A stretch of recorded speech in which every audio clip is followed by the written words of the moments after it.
नमस्कार, मैं हूं रविशंकर शर्मा बुलंद युवा न्यूज़ के साथ। जैसा कि आज फिर हाजिर हुए हैं एक खास कार्यक्रम आपके बीच में लेकर, गांव की सरकार कैसी हो, गांव की सरकार चुनने के लिए आज हम देखें माहौल को तो पंचायत चुनाव का बिगुल बज चुका है। हर कैंडिडेट, चाहे वो सरपंच पद के लिए या जिला पार्षद के लिए है या फिर पंच के लिए है या फिर ब्लॉक समिति के लिए, अपनी अपनी उपस्थिति दर्ज कराने के लिए अपने अपने मतदाताओं के पास जा रहे हैं। वर्तमान में हम इस समय हैं जुलाना हलके के गांव लखमीरवाला में, जिसे पाथरी भी कहा जाता है। यहाँ भी गांव की सरकार चुनने के लिए प्रत्याशी चुनाव मैदान में हैं और सरपंच पद के प्रत्याशी हमारे साथ वर्तमान में मौजूद हैं पाथरी गांव यानी लखमीरवाला से श्री रुपेश कुमार पांचाल जी। जी रुपेश जी, आपका स्वागत है हमारे न्यूज़ चैनल में। धन्यवाद जी।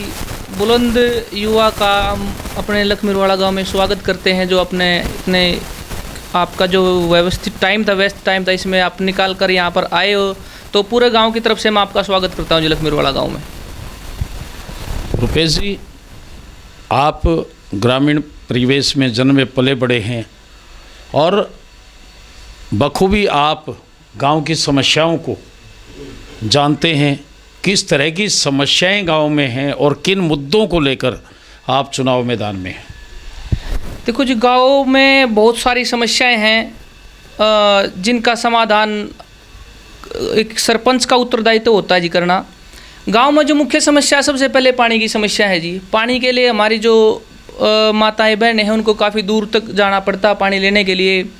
और जैसे कि मतलब इस समस्या को दूर करने के विचार बना रहे सारे बैठ रहे थे कि भाई सबसे पहले सरपंच बन, अगर गांव का आशीर्वाद हमारे साथ रहा, अगर गांव ने आशीर्वाद हमें दिया तो सबसे पहले माताओं बहनों के पानी की समस्या का हम समाधान करेंगे। उसके बाद गांव के चारों तरफ जो बाउंड्री आपकी जो ये कहते हैं जी अपना फिरनी, उस पर लाइटिंग की समस्या बहुत ज़्यादा है। गांव में शौचालय की व्यवस्था ढंग से नहीं है। गांव में जो एक पानी के जो तालाब हैं वहाँ से पानी निकल कर घरों में घुस जाता है, उसकी खुदाई की समस्याएं बहुत है। बच्चों के लिए कोच नहीं है, स्टेडियम की व्यवस्था नहीं है, युवा प्रतिभा को आगे आने का मौका नहीं मिल रहा है क्योंकि कोच नहीं है। प्रतिभा हमारे गाँव में बहुत सारी है, समस्याएँ बहुत सारी हैं। अगर मैं गिनवाने लग गया तो शायद 1-2 घंटा लग जाए और आपका जो कीमती टाइम है वो मतलब लंबी खिंच जाएगी चर्चा। तो समस्याएँ बहुत हैं गाँव में, और उसको अगर गांव का, हमारे बुजुर्गों का, बड़ों का, माताएं बहनों का आशीर्वाद रहा तो उन समस्याओं को सभी को अपनी इस योजना में हम दूर करने की कोशिश करेंगे। रुपेश जी, ग्रामीण लेवल पे छोटे मोटे झगड़े होते हैं और वो झगड़े इतने लंबे हो जाते हैं, थाने तहसील के चक्कर काटते हैं, आंखें खराब होती हैं एक दूसरे की, रिलेशन ख़त्म होते हैं भाईचारे के। तो सामाजिक परिवेश में अगर हम जाएं तो हमारी जो बुज़ुर्गों की एक सामाजिक ताना बाना है, ऐसे मुद्दों को उनमें सहजता से सुलझाया जा सकता है।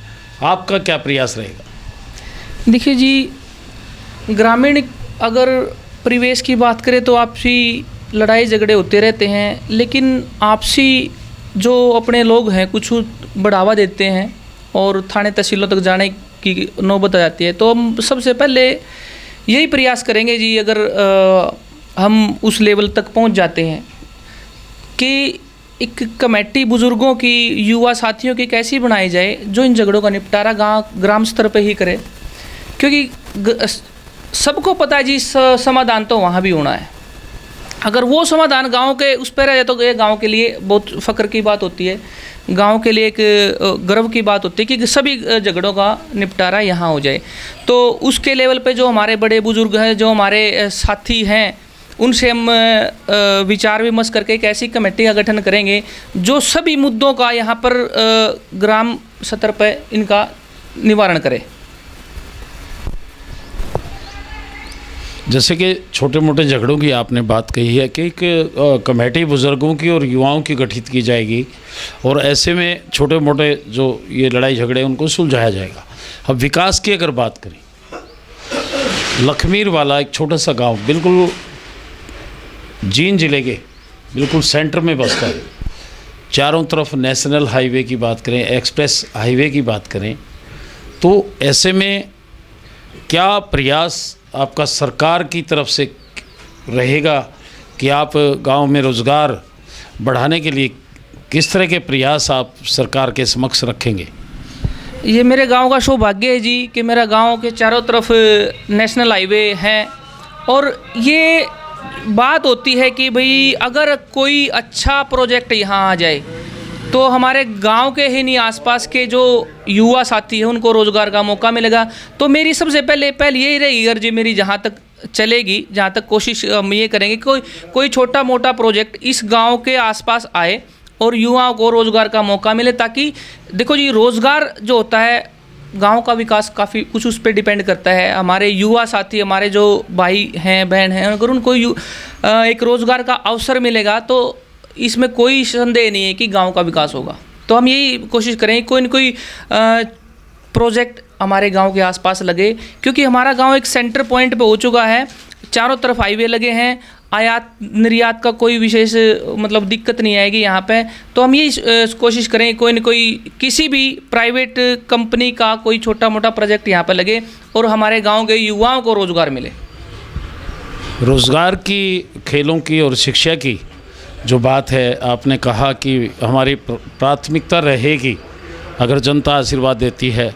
तो ऐसे में एक अंतिम सवाल कि गांव में 36 बिरादरी है, भाईचारा है, चुनावी समर में सभी बहुत बड़े बड़े वादे करते हैं, तो आपका भाईचारे की तरफ किस तरह का प्रयास रहेगा? देखो जी, हम वादा करने में नहीं विश्वास रखते, हम करके दिखाने में विश्वास रखते हैं। हमें तो अगर गांव का आशीर्वाद मिला तो करके दिखाएंगे जी, उससे पहले कोई वादा नहीं करते जी। हम करके दिखाने में विश्वास रखते हैं। झूठे वादे करना और फिर जनता को बहका के वोट लेना और जनता को फिर संभालना नहीं, वो हम नहीं कहेंगे। हम तो अगर गांव का आशीर्वाद रहा, हमारे बुजुर्गों का आशीर्वाद रहा, दादा खेड़े का आशीर्वाद रहा, तो करके दिखाएंगे जी, झूठे वादे नहीं करेंगे। और जैसे कि मतदान बहुत नज़दीक आ रहा है, ऐसे में अपने गांव की मतदाताओं से किस तरह की अपील और संदेश देना चाहेंगे आप? सबसे पहला संदेश तो मतदाता को ये कहूँगा कि अपना 100% दें, वोटिंग करें। और दूसरी बात ये कि आदमी की छवि को देखें जी, कैसा आदमी है, वो बात सुन सकता है कि नहीं सुन सकता। मतदाता इतना जागरूक हो चुका है जी आजकल कि उसको बताने की ज़रूरत नहीं है कि मैं एक अच्छा वो हूँ। ये गांव का दिल बोलेगा, युवाओं का दिल बोलेगा, मेरे बुजुर्ग भाइयों का, माताओं बहनों का दिल जिसको गवाही देगा कि इसकी छवि अच्छी है, ये मेहनती है, ये गांव को ले जा सकता आगे और ये हमारे गांव के लिए अच्छा कैंडिडेट है। गांव उसको आशीर्वाद देगा और वो चाहे मेरे को मिले या किसी और को मिले, वो हमें स्वीकार है। जैसा कि गांव लखमीरवाला के सरपंच पद के प्रत्याशी रुपेश कुमार जी का कहना है कि गांव के छोटे मोटे झगड़े भाईचारा कायम करने की दिशा में और रोज़गार मुहैया कराने की दिशा में अगर जनता उन्हें आशीर्वाद देती है तो वो सरकार से मिलकर यहाँ किसी तरह का एक प्राइवेट इंडस्ट्री लगाने की गुहार लगाएंगे ताकि यहाँ के और आसपास के युवाओं को रोज़गार मिल सके। आज के लिए इतना ही काफ़ी, इजाज़त दीजिए, नमस्कार।